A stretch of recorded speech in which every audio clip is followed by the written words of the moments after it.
John. Hi guys, JH, welcome back. Okay, now I went through that fairly quickly and I wanted to do that because there's some earth moving equipment over here and I didn't want to get stuck in terms of the noise.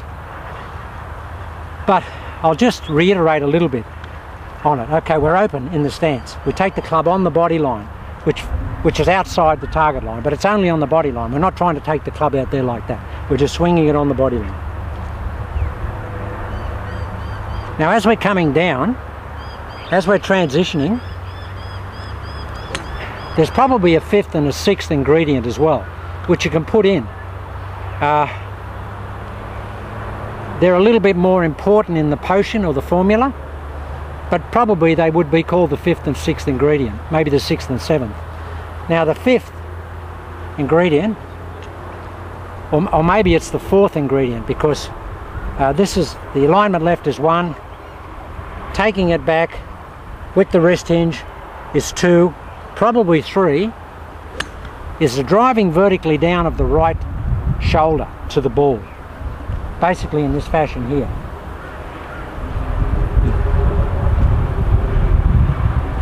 I actually try and force my right shoulder into my right ankle, outside my right foot, drive it down.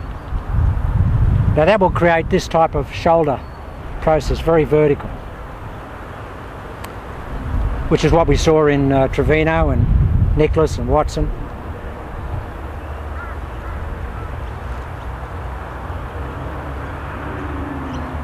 But that will give you a lot of down compression. It will compress your right leg. It'll compress your right leg and foot into the ground dramatically, to the extent that they'll go down there compressed so far that they have to release that compression by way of drive.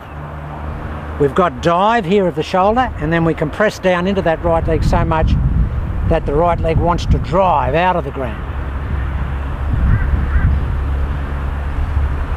That other point that I made about the downswing, as we come down and we're retaining that right wrist hinge here, the pressure there, guys, is this. It's there against the underside of the left forearm wanting to go this way. We're actually pushing it down like this. It's almost like a vertical tangential wringing of a towel. I'm wringing it this way. Very subtle, and you've got to understand where the pressure goes. But it is this way.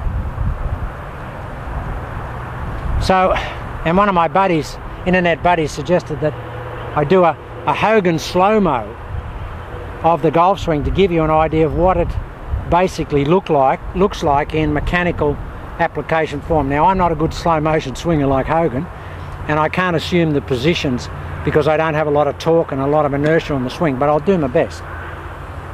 So guys, basically from here I'm going to swing the club. I'm already starting to activate that hinge on the backswing. I'm hinging, loading into the right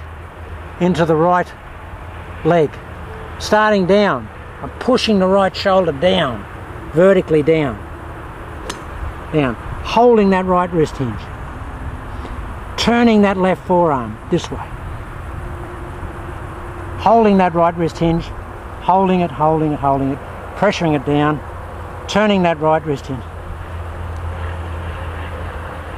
Here, trying to feel like this right through the golf swing. Trying to feel like Luke Donald looks. Nobody will ever convince me that he doesn't do this. He absolutely does that. You'll know you're doing it right, guys, when you finish like this. Now what's amazing about this is as I come down and I feel like my left arm is turning like that, my blade comes back to an incredibly square position. You won't over-rotate and reverse wind the club more than you physically can, because the brain function and the coordination processes required won't let you do that. Can't basically do that. You won't do that. If you've got any semblance of a golf swing, you will not do that. So don't worry about that. But for all intents and purposes, you will feel like that. That's what you'll feel like. That's what I see Luke Donald looking like and Luke Donald doing in his golf swing. I see him doing that.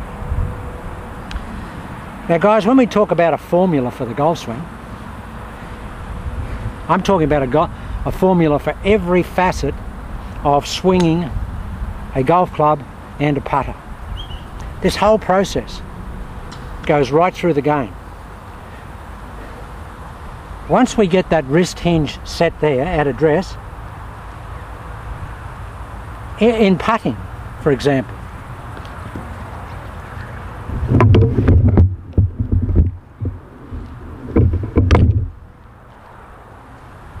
I'll just do it with this.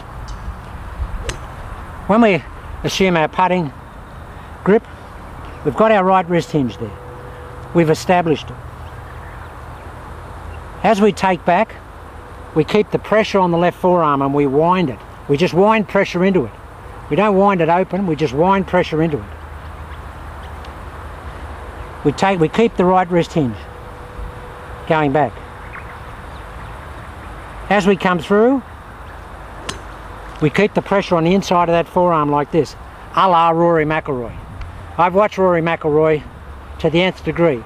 He does this, guys, through the ball.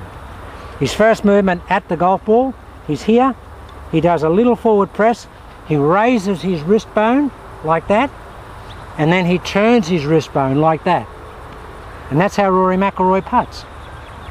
With this retained wrist hinge there, and that reverse winding of that left forearm through the ball. No question, watch it.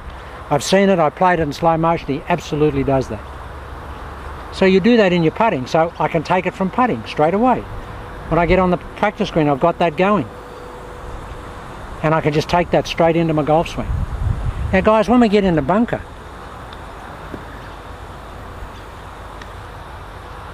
most people have a lot of trouble in bunkers because they're doing so much with the club head and there's no consistency.